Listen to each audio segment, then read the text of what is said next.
Have you ever pondered why written reports hold such a crucial role in the world of pen testing? Well, let's dive into that today. You see, pen testing reports are more than just a collection of findings and recommendations. They're the tangible result of meticulous cyber sleuthing, a testament to the work done by cybersecurity professionals. These reports identify vulnerabilities, spotlighting them like beacons in the digital darkness. They provide a roadmap, guiding us toward a more secure future by showing us where we've gone awry and how we can right those wrongs. But the value of a pentesting report isn't exclusive to the cybersecurity professionals who pen them. Oh no, their clients find them equally indispensable.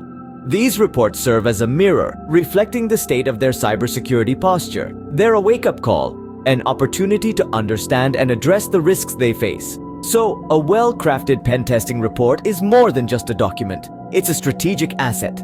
A well-structured pen testing report isn't born out of thin air. There are key components that make it effective. Let's peel back the layers and take a closer look at these components. At the heart of every report, you'll find an executive summary. This is a concise overview that imparts the key findings and recommendations without overwhelming the reader with technical jargon. It's the appetizer that whets the reader's appetite for the main course. Next up is the methodology. This is where the pen tester outlines the techniques and tools they used during the test. It's like the recipe that guides the reader through the steps taken to identify vulnerabilities. The methods section ensures transparency and replicability, serving as a roadmap for future tests.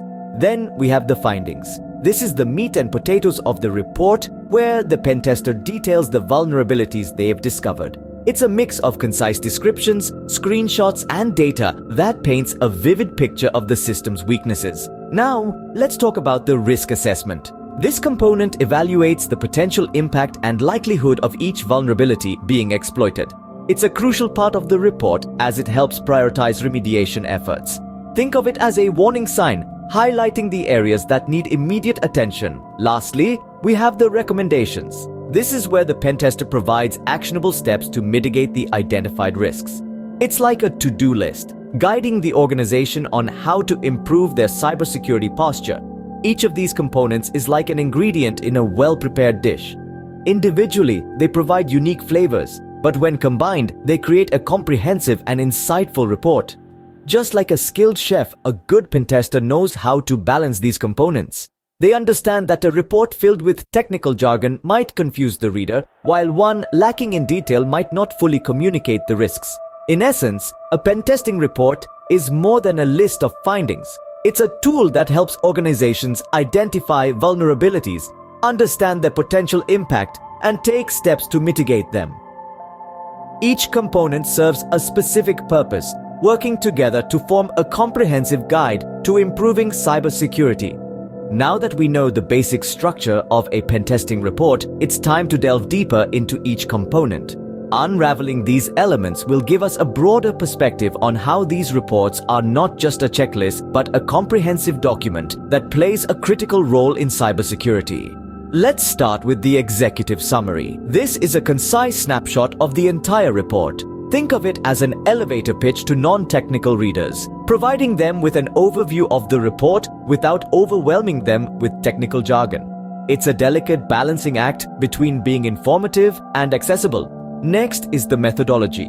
This is where the pentester outlines the step-by-step process they used to test the system's security. It's a detailed roadmap illustrating the journey from start to finish. It provides transparency, allowing others to replicate the test if needed. Then we have the findings. This is the crux of the report, where the pentester details the vulnerabilities they discovered. It's a bit like a detective presenting evidence. Each vulnerability a clue leading to potential security breaches. It's crucial to be thorough and precise here, as this information is the bedrock upon which the rest of the report is built. Following the findings is the risk assessment. Here, the pentester evaluates the potential impact of each vulnerability. It's akin to a weather forecast for your system's security, predicting how severe a storm each vulnerability could cause. It helps prioritize which vulnerabilities need immediate attention. Finally, we have the recommendations. This is where the pentester provides solutions for mitigating the risks associated with each vulnerability. It's the action plan, offering practical steps for reinforcing the system's defenses. Understanding each component's role and purpose allows for the creation of a thorough, actionable pen testing report. It's like piecing together a jigsaw puzzle, each part fitting into place to form a complete picture of your system's security landscape. We've covered a lot of ground today, so let's recap the key points about the components of a pen testing report. First off, the executive summary. This isn't just a preamble, it's a condensed snapshot of the pen testing process and its findings, tailored for the top brass. It's crucial because it translates the technical jargon into easily digestible insights, making cybersecurity a company-wide concern.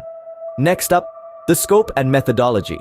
It's like the blueprint of your pen test. It clearly outlines the boundaries, the tools used, and the approach taken during the assessment. It's not just about transparency, but also about replicability and consistency across different testing cycles. Then we have the findings section. This is where the rubber meets the road.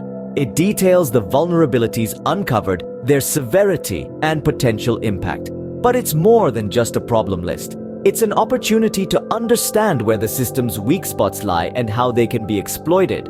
Don't forget the recommendations. These are the action steps drawn from the findings. They're not just patches, but strategic moves that can improve the overall security posture. This section is critical because it provides a roadmap for remediation and future prevention. Lastly, the appendices. They're like the footnotes of your report. They might seem less significant, but they provide additional in-depth technical information that can be crucial for IT teams and auditors. Remember, each component is a piece of the puzzle. They all work together to provide a clear view of a system's vulnerabilities and the steps needed to enhance security. But the value of a pen testing report goes beyond that. It's a strategic tool that can help organizations make informed decisions, prioritize resources, and foster a culture of cybersecurity awareness.